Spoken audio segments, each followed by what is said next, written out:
Apa itu rekayasa genetika? Rekayasa genetika merupakan salah satu teknik yang dilakukan untuk mengkombinasikan gen yang sudah ada dalam suatu makhluk hidup sehingga susunan gennya menjadi berubah. Gen yang telah direkayasa susunannya tersebut dapat menyebabkan suatu makhluk hidup menghasilkan suatu senyawa atau produk tertentu yang diinginkan kita.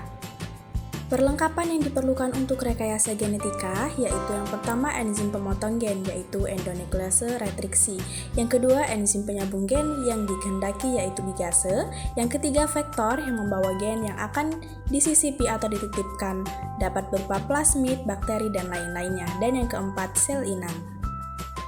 Prinsip dan teknik dalam rekayasa genetika. Beberapa metode yang sering digunakan dalam teknik rekayasa genetika meliputi penggunaan vektor, cloning, PCR, polymerase, chain reaction, dan seleksi, screening, serta analisis rekombinan. Adapun langkah-langkahnya yaitu sebagai berikut. Yang pertama, identifikasi gen yang diharapkan. Yang kedua, pengenalan kode DNA terhadap gen yang diharapkan. Yang ketiga, pengaturan ekspresi gen yang sudah direkayasa. Dan yang keempat, pemantauan transmisi gen terhadap keturunannya. Lalu adapun tahap rekayasa genetika adalah sebagai berikut. Yang pertama, mendapatkan gen yang diinginkan atau gen yang diinginkan dari suatu individu dipotong dengan enzim endonuklease retriksi. Yang kedua, gen dengan enzim ligase. Yang ketiga, vektor yang sudah membawa gen titipan dimasukkan ke dalam inang. Yang keempat, vektor dalam sel inang ditumbuhkan. Yang kelima, isolasi produk dari inang. Dan yang terakhir yaitu penyempurnaan produk. Lalu, apa sih manfaat dari rekayasa genetika? Rekayasa genetika ini memiliki manfaat bagi kehidupan, yaitu yang pertama, meningkatkan derajat kesehatan manusia dengan diproduksinya berbagai hormon manusia seperti insulin dan hormon pertumbuhan.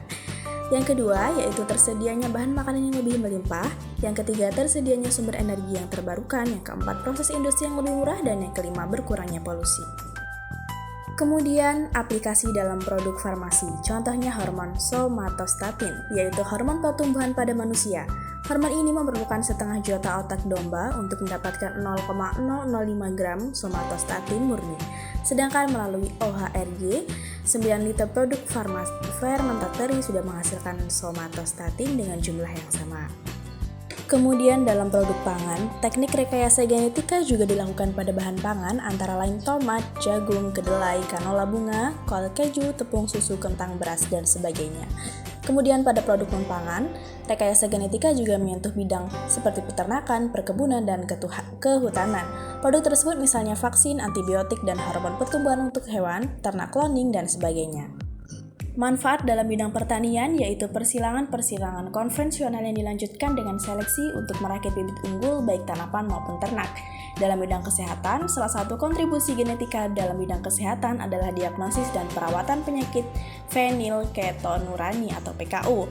Kemudian dalam bidang farmasi, memproduksi biomolekul penting seperti insulin, interferon, dan beberapa hormon pertumbuhan.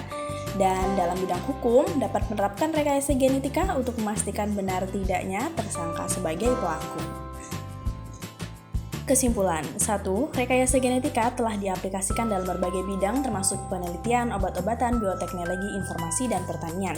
Rekayasa genetik adalah pemanfaat informasi genom dengan menggunakan teknologi DNA. Munculnya rekayasa genetika dapat mengubah bentuk genom untuk menghentikan penyakit tertentu yang terjadi sebagai akibat dari mutasi genetik. Pangan produk rekayasa genetika harus melalui tahap pengkajian, penilaian keamanan pangan, pre-market, food safety assessment. Untuk mendapatkan serum dapat dilakukan dengan cara isolasi gen. Sekian video dari kami, semoga bermanfaat.